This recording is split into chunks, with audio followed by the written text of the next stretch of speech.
Important things believers must know Urdu language. Yohana बपतिस्मा देने वाला और उसकी माँ और बाप सब रू अलकुद्स से ममूर थे। योहना अपनी माँ के पेट से ही रू अलकुद्स से ममूर था। लुका 1:16-17। और वो बनी इसराइल में से बहुत से लोगों को खुदावंद अपने खुदा की तरफ फेर देगा। 17 वो अलिफाला की रूह और ताकत के साथ उसके आगे भी जाएगा, बाप के दिलों को बच्चों की तरफ फेरने के लिए और रास्तबाजों की हिकमत के नाफरमानों को ताका रब के लिए तैयार लोगों को तैयार करे।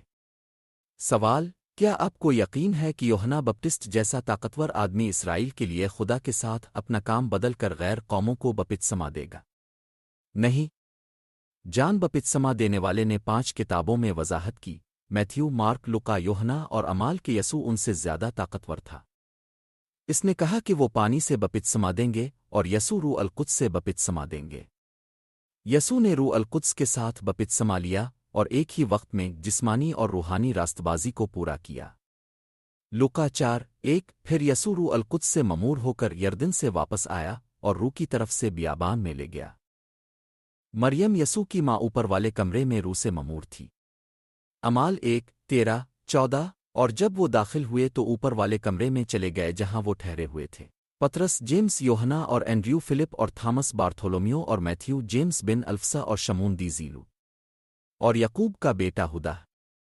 14 ये सब एक दाह और इल्तिजा के साथ औरतों और यसू की माँ मरियम और उसके भाइयों के साथ जारी रहे। अमाल 2:1-4। जब पीनित्यकोसत का दिन मुकम्मल तौर पर आया था, वो सब एक जगह पर एक इत्तिफाक के साथ थे। 2 और अचानक आसमान से एक आवाज़ आई जैसे तेज आंधी चलती है, और उसने सारे घर को भर दिया जहां वो बैठे थे। 3 तब उन पर मुनक़सम ज़ुबानें आग की तरह दिखाई दें, और उनमें से हर एक पर एक बैठ गया। 4 और वो सब रूह अलकुद्स से ममूर हो गए और दूसरी ज़ुबानें बोलने लगे जैसा कि रूह ने उनको कहा। गैर कौमों को रूह अलकुद्स से बपतिस्मा दिया गया था और रूह अलकुद्स से भर गए थे, ज़ुबानों में बात करते थे। सवाल: गैर कौमों के साथ क्या हुआ? तमाम ईसाइयों और सुन्नतों का कत्ल। पैसे, ताकत और कंट्रोल की वजह से नाम निहाद बुरे जिस्मानी रास्तबाज ईमानदारों ने अपने ज़ाती फ़ायदे के लिए रूहानी रास्तबाज मोमिनों को मार डाला। ऐसा लगता है कि पादरी और रहनुमा इस मुसीबत को नहीं समझते जिसमें गैर कौमें हैं। चीज़ें खुदा के हुक्म से होती है। हुक्म खुदा की तरफ से ईसा तक है और ईसा से शागिर्दों तक। यही वजह है कि मत्ती 28:19 में शागिर्दों को ये हुक्म दिया गया था, बस जाओ और तमाम कौमों को शागिर्द बनाओ, उन्हें बाप और बेटे और रूह अलकुद्स के नाम से बपतिस्मा दो। और यूहन्ना 20:21। तो यसू ने उनसे दोबारा कहा, तुम्हारी सलामती हो।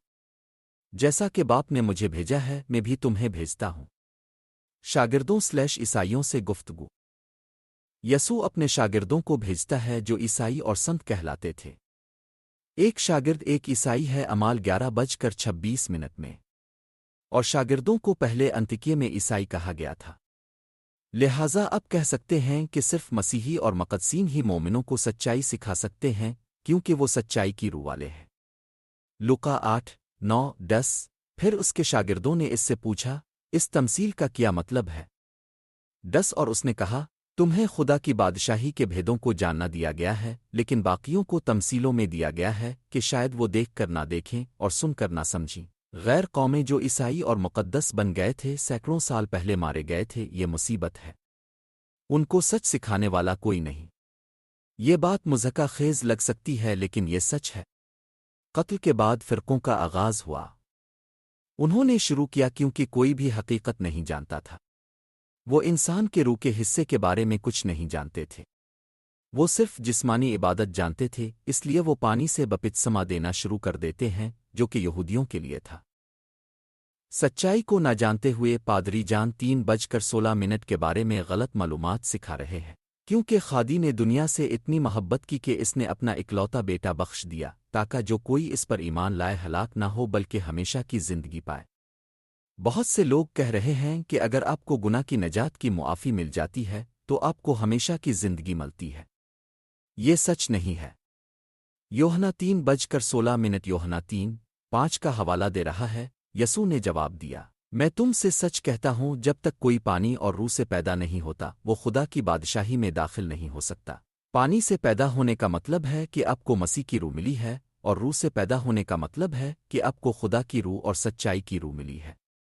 خدا کی بادشاہی ہمیشہ کی زندگی ہے۔ یوحنا 3:16 اور یوحنا 3:5 دونوں ایک ہی پیغام دیتے ہیں۔ وہ ایک سچے مسیحی کی تعریف کر رہے ہیں۔ خدا کی بادشاہی میں داخل ہونے اور ہمیشہ کی زندگی پانے کے لیے آپ کے پاس مسیح کی روح، خدا کی روح اور سچائی کی روح ہونی چاہیے۔ کیا آپ روشنی کی طرف آ رہے ہیں یا اندھیرے میں رہ رہے ہیں؟